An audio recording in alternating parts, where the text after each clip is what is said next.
مباراه كبيره ما بين الحسامين، كابتن حسام بدر وكابتن حسام حسن.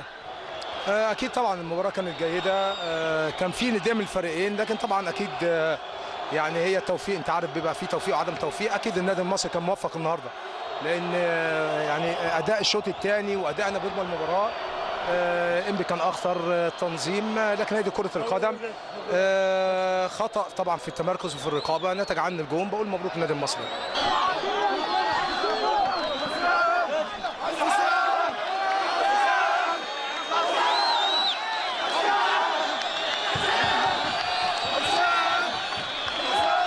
راجع ايمن، والحمد لله خرجت المباراه. نقول ايه؟ مفيش ايه؟ هنمسك الخشب مفيش ايه؟ طب مفيش ايه؟ ربنا يا عمي بقى سيبني في ولا انذارات ولا الحمد لله. هو ده انا عيان والله. الحمد لله طبعا على الثلاثه بونت. بنسى العيا وبنسى كل حاجه، وده واجب كل لعيب محترف. وطبعا النادي ده نادي عظيم يا جماعه، والجماهير دي وقفت جنبنا. بقول لهم الف مبروك على الثلاثه بونت دول بمقام 6 بونت، لان احنا بنلاعب فريق قوي جدا. الجهاز الفني الجديد كابتن حسام وكابتن عمرين طبعا يعني حفزنا بصراحه يعني، وربنا كرمنا يعني بالمكسب ده. وبصراحه انا اللي يلعب اي فرقه هتلعب في وسط الجمهور بتاع بورسعيد ده كان لازم تكسب. طب ما انتوا بتلعبوا معاهم من زمان. لا انت عشان كسبت النهارده. لا بجد والله، بس في وسط الجماهير بتاعت النهارده بجد بصراحه بعد التشجيع ده يعني هنشوفكم بالاداء ده على طول ان شاء الله باذن الله. ولا انت هم في واحده فوق واحده تحت؟ لا ولا واحده حتى ولا واحده فوق. اعتقد ان احنا الحمد لله كنا واثقين قوي ان احنا لو ادينا باخلاص وروح في الملعب ان شاء الله النتيجه هتيجي وربنا يكفينا، وكفينا الحمد لله في اخر دقيقتين يعني. الحمد لله رب العالمين. الحاوي محمود عبد الحكيم اللي لعب واحده من احسن مبارياته على مدار الدوري هذا الموسم. محمود، قبل الفوز بهنيك بشكل غير طبيعي على مستواك. كان يعني الناس كانت بتقول احنا عايزين محمود يجيب جون عشان ربنا يكلل المجهود الجبار. انا ما شفتكش جريت قبل كده في حياتك قد ما جريت النهارده. لا والله الحمد لله. احنا كنا مغلوبين الماتش اللي فات، والواحد كان زعلان جدا. يمكن الواحد لعيب الكوره بالذات يعمل له اي حاجه وما يتغلبش يعني. اي حاجه تحصل له ما عدا ان هو يتغلب. انا كنت زعلان جدا من الماتش اللي فات، مش انا بس، كل الناس جري مش طبيعي النهارده. كانوا عايزين يكسبوا، وكان في اراده وتصميم ان احنا نكسب. الحمد لله رب العالمين، ربنا كرمنا ب3 بونت. الناس بتقف جنبنا بشكل مش طبيعي، وربنا كلل مجهودنا. الحمد لله الناس كلها تعبت، والحمد لله ربنا ادانا في الاخر الحمد لله. هو ايه العجله اللي بتعملها دي اللي بتدوخ الناس؟ انت بتخلينا واحنا قاعدين في المدرجات نفضل نلف ونعمل كده. لا الحمد لله والله، يمكن ده كرم من ربنا. الحمد لله الموهبه وده حاجه بتاعت ربنا، والحمد لله بشكر ربنا واحمد فضل واحمد ربنا على الاداء وعلى النتيجه الحمد لله النهارده كده. مش عارف، انا بقالي كذا ماتش معنداني شويه، بس طول ما انا بضيع بتصلحها. لا طول ما انا بضيع هجيب ان شاء الله باذن الله يعني. طول ما انت بتوصل وبتحاول كده ان شاء الله. مش خايف من موضوع ان انا مثلا بضيع، بس انا بضيع مش بارادتي، ان انا بتخبط في واحد وهي رايحه، بس ربنا يكرم ان شاء الله وهجيب باذن الله الفتره الجايه ان شاء الله. محتاجين الفوز يا مؤمن. اكيد محتاجين الفوز، اللي بسبب انت تخش المنافسه، كسبت تخش المنافسه. انت خلاص 3 بونت بقيت 22 بونت.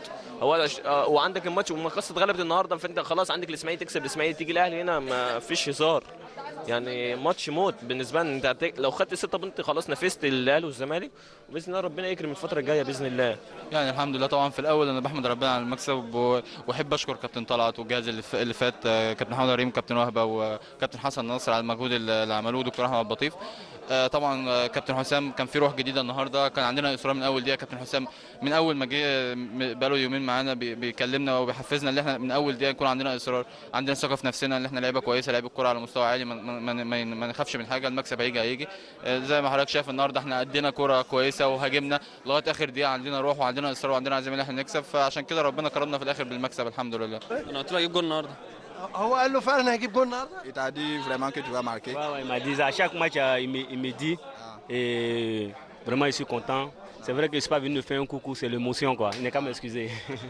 هو بيعتذر ان هو ما جالكش، وقبل كل ماتش كابتن كريم بيقول ان هو هيسجل، وده اللي حصل فعلا النهارده وماتشات كتير قبل كده. كريم مبروك الفوز. الله يرفع يا كابتن ربنا يخليه. نقول سيسي ما شاء الله من احسن المهاجمين اللي موجودين في مصر النهارده. والله طبعا انا يمكن اول السنه بعد ماتش المحله قلت له اللعيبه كلها عملنا اجتماع، قلت لهم احنا لا ما يكونش عبد الله يعني عبد الله سيسي ما يكونش ليه هداف الدوري. ليه ما يكونش عبد الحكيم ياخد احسن لعيب في مصر؟ ليه ما يكونش ديفنس عندنا ياخد ديفنس زي السنه اللي فاتت احسن ديفنس في مصر؟ بصراحه انا شايف امكانيات لعيبه كبيره جدا يعني بصراحه، والنهارده اثبتنا الناس ان احنا فريق كبير وفريق قوي. النهارده كان في فريق ند طبعا فريق كبير، قدرنا نثبت ان احنا فريق قوي وعندنا امكانيات كبيره جدا من اللعيبه، ويا رب عبد الله ياخد هداف الدوري ان شاء الله. Ouais, j'essaie de faire mon travail le plus mieux possible. هو بيحاول يعمل شغل اكتر. Il y a beaucoup de choses à apprendre aux entraînements. وفي حاجات كتيره لازم يتعلمها في التدريبات ويحاول يشتغل اكتر. J'essaie d'être professionnel jusqu'au bout. بيحاول يبقى محترف للاخر. Oui, personnellement, je le connais parce que هو عارفه شخصيا. depuis qu'ils ont remporté la CAN au Burkina Faso, il était encore من 98 لما خدوا كأس الأمم في بوركينا فاسو. Il a terminé parmi les meilleurs buteurs de la CAN et ils ont remporté la CAN au Burkina. هو كان من أحسن الهدافين وخدوا الكأس هناك فهو عارفه.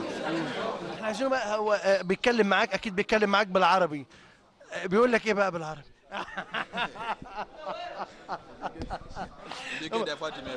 فاهم اي حاجه بالعربي. بالعربي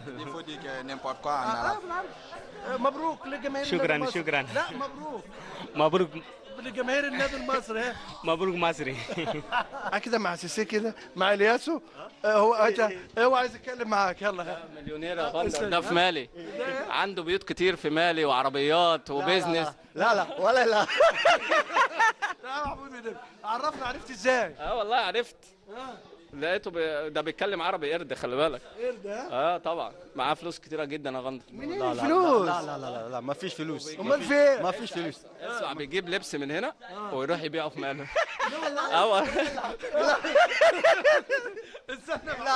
ولا نو مامول بيزنس مان. مامول بيزنس مان. لا بس بجد الكلام ده بجد؟ نو لا ولا لا بتعمل بيزنس هناك؟ مامود هنا بورسا مصري. مامود نمبر 1 فلوس كتير قوي. مامود وانت لا ما فيش فلوس. طب في بيوت؟ بتشتري بيوت هناك؟ لا مامود فلوس كتير. طب انا عايز ابارك لك. انا عايز ابارك لك على الفوز النهارده ماتش انبي. كويس المصري. كويس النهارده ماتش الحمد لله مصري تكسب. الحمد لله. نقول كابتن حسام حسن عامل ايه معاك؟ الحمد لله. for me all coach good for me. all coach good. الحمد لله مصري win today. الحمد لله. no speak too much you know. مفيش تعصب؟ خلاص. مفيش تعصب. ما فيش تعصب خلاص. بشكر جمهور بورسعيد واقف معانا لحد اخر دقيقه بيساندنا وبيشجع الفرقه، وما يعني ما فقدش الامل خالص في ولا دقيقه ولا ثانيه، فبشكرهم وبهدلهم الفوز دوت. دي جماهير جميله. طبعا الملعب النهارده فيه حاجه تفرح. كرنفال. تحس ان انت في عيد ميلاد، تحس ان انت في ليله راس سنه، في كرنفال جميل قوي في الملعب. اولا الجماهير جماهير محترمه جدا وملتزمه جدا وشجعت بحماس، واعتقد ان الناس كانت محتاجه على ملعبها انها تأدي اداء كويس وتكسب، وخصوصا ان انت تخش في النقطه 22 يعني هتخش مع الفرق الكبيره. وطبعا المصري نادي كبير وعريق وبجماهيره ومحتاج ان هو يكون في المربع الذهبي. وطبعا ده اول ماتش الجهاز بقاله 3-4 ايام، ونكمل مسيره جهاز محترم مشي.